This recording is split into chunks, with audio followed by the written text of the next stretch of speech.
یہ جو دوسری بات ہے صبر والی، یہ بھی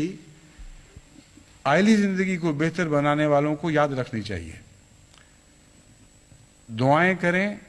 اور کوشش کریں دیانتداری کے ساتھ کہ حالات بہتر ہوں، ایک دوسرے کی کمزوریوں سے درگزر کریں اور معاف کرنے کی آہ ڈالیں. اس کے باوجود پھر بھی صبر کی ضرورت ہوگی، کیونکہ یہ بعض عادتیں انسانوں میں اس حد تک داخل ہو چکی ہوتی ہیں کہ وہ زندگی کا حصہ بن جاتی ہیں. بعض مردوں کو بعض عورتوں کی بعض عادتیں پسند نہیں، بعض عورتوں کو بھی بعض مردوں کی عادتیں پسند نہیں ہوتی، اور وہ لوگ جو صبر کرنے والے نہ ہوں وہ ہمیشہ ان عادتوں کو اچھالتے رہتے ہیں اور بار بار تنگ کرتے رہتے ہیں، ایک دوسرے کو تانے دیتے رہتے ہیں،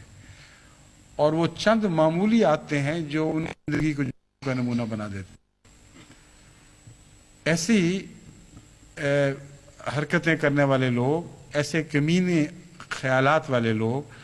جو ایک دوسرے کی معمولی سی کمزوری سے بھی درگزر نہیں کر سکتے، وہ دعا بھی کریں گے تو ان کو فائدہ نہیں دے گی، کیونکہ اللہ تعالیٰ فرماتا ہے ان میں صبر کا مادہ نہیں ہوگا.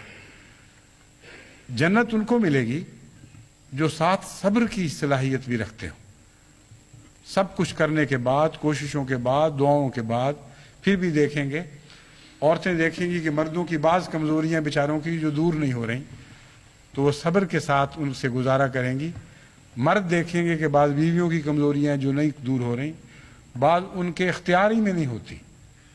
مثلا شکل صورت ہے، تو لازماً وہ شخص جو دعا کرتا ہے اے اللہ میری بیوی کی طرف سے مجھے آنکھوں کی ٹھنڈک نصیب فرما،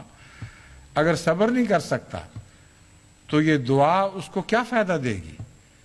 جب بدصورت بیوی پہ نظر پڑے گی وہ اس کا دل جو ہے وہ بھڑکے گا اور جذبات اشتعال پیدا کریں گے اس کے دل میں، وہ کہے گا کہ یہ کس مصیبت میں مبتلا ہو گیا. اب شکل تو بیوی نہیں بدل سکتی، عادتیں تو کسی حد تک بدل سکتی. تو اللہ تعالیٰ فرماتا ہے کہ حقیقت پسند بنو، زندگی میں تمہیں مکمل جنت نصیب ہو ہی نہیں سکتی، لیکن اگر صبر کرو گے تو اس کے نتیجے میں تمہارے اندر پاک تبدیلیاں پیدا ہوں گی، اور صبر کرنے والا مشکل حالات میں بھی زیادہ سکون سے زندگی بسر کر سکتا ہے.